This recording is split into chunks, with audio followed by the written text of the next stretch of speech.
সন্তানকে আপনি সুস্থ করে দিন, আমাকে অসুস্থ করে দিন। কোনো ব্যথা বেদনা নাই, আমার সন্তানের অসুস্থতা আমি সহ্য করতে পারি না।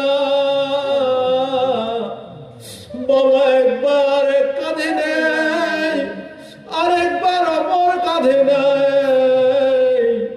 কোন ডাক্তারের কাছে নিলে, কোন হাকিমের কাছে নিলে, কোন কবিরাজের কাছে নিলে আমার সন্তানটা দ্রুত ভালো হয়ে যাবে? বাবার রাত চলে যায়, চোখে ঘুম আসে না।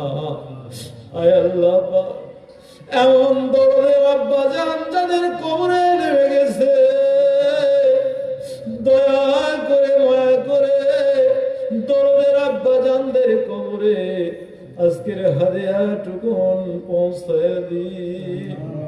আয় আল্লাহ, কবরে শুয়ে বাবা হাতছানি দিয়ে সন্তানকে ডেকে ডেকে বলতেছে, ও আমার কলিজার টুকরা, নয়নের মণি,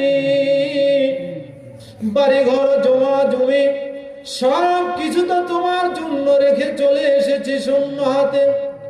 আমি বাড়ি ঘর জমা জমি কিছুই চাই না রে বাবা, শুধু তুমি ফাতিহা শরীফ পাঠ করে করে আমার জন্য মাগফিরাত কামনা করবে। সমুদ্রে ডুবন্ত ব্যক্তি যদি ভাসমান কোন বস্তু পায় যত খুশি হয়ে যায়, আপন সন্তান যদি বাবার কবরের পাশে দাঁড়িয়ে ফাতিহা শরীফ পাঠ করে দোয়া করে, বাবা কবরে তার চাইতে বড় খুশি হয়ে যায়।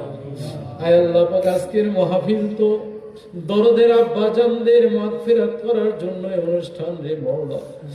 আয় আল্লাহ পাক, দয়া করে মায়া করে দরদে আব্বা জানদের কবরে আজকের হাদিয়া পৌঁছায় দিন। আয় আল্লাহ পাক, তাদের কবরগুলোকে আপনি নূরে নূরময় করে দিন। আয় রব্বুল আলামিন, তাকায় দেখো আপনার এমন বান্দারা হাত তুলে আমিন আমিন বলতেছে, যারা নিজের জনম দুঃখিনী আম্মা জানকে হারিয়ে ফেলেছে।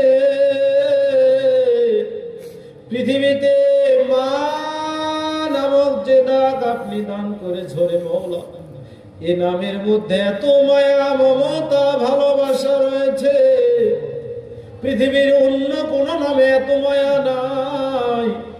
সন্তান চাকরি করে দেশ বিদেশে থাকে, আল্লাহ পাক মার ঘুম আসে না, বারবার সন্তানের জন্য দোয়া করে। সন্তান যদি শহর থেকে বাড়ি ফেরার কথা বলে, মা গভীর রাত পর্যন্ত জেগে